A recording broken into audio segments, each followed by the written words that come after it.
Xylem is responsible for the conduction of water and phloem is responsible for the transport of food. तो conduction एक ऐसा process है जिससे roots basically water को absorb करेंगी और ऊपर स्टेम तक ट्रांसपोर्ट करेंगी। इसी तरह से जो फ्लोएम है it is responsible for the transport.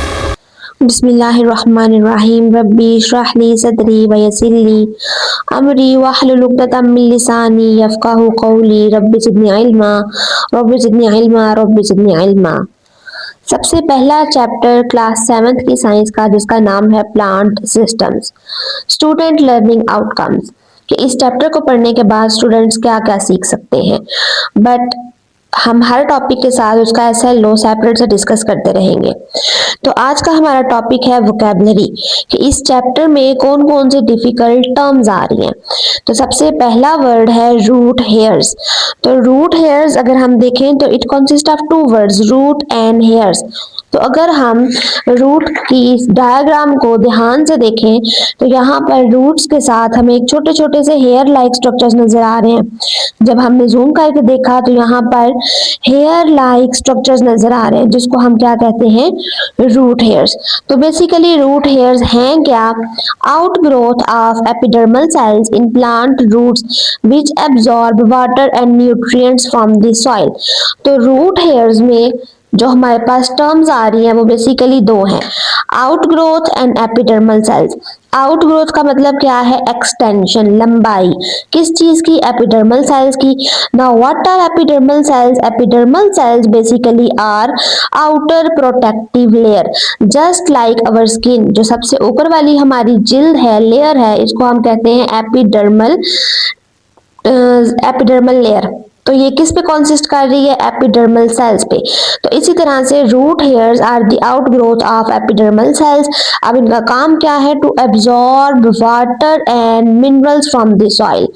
Water means H2O and mineral कौन कौन से, nitrogen and phosphorus, to enhance the growth of plants. Second word है vascular bundle, a system consisting of xylem and phloem. It means as this system consisting of two separate parts, xylem and phloem, for the conduction of water and transport of food in plants. तो यहाँ पर vascular bundle एक ऐसा system है जो दो parts पे consist कर रहा है, xylem and phloem.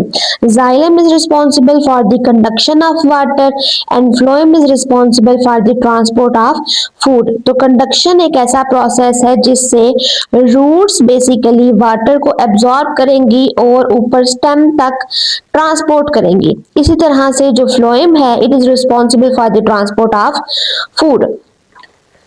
Third term is mesophyll cells, cells which are rich in chloroplast and specialized for the preparation of food during photosynthesis. तो mesophyll cells में जो दो डिफिकल्ट टर्म्स आए वो है क्लोरोप्लास्ट एंड फोटोसिंथेसिस। तो क्लोरोप्लास्ट क्या है, एक ऐसी ऑर्गेनेली है जिसमें एक ऐसा प्रोसेस हो रहा है जो कि फोटोसिंथेसिस है। अब फोटोसिंथेसिस क्या है, food making process. As we know plants are the living organisms which are responsible for making their own food.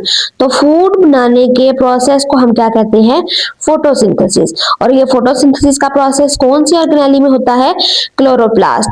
तो mesophyll cells are rich in chloroplast and chloroplast basically an organelle which is responsible for the process of photosynthesis.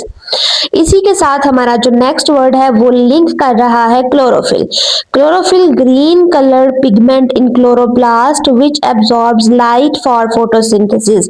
As we know photosynthesis process takes place in the presence of sunlight, so sunlight gets absorbed by the green pigment which is called chlorophyll and it is present in the organelle chloroplast. Next word is stomata. Stomata, tiny openings in plant leaves for gaseous exchange and removal of extra water. तो यहाँ पर stomata का मतलब क्या है, stomata basically means small openings, we can say as pores, जो कि responsible है for gaseous exchange. Gaseous means gases and exchange means तबादला. For example, plants absorb carbon dioxide and exhale oxygen.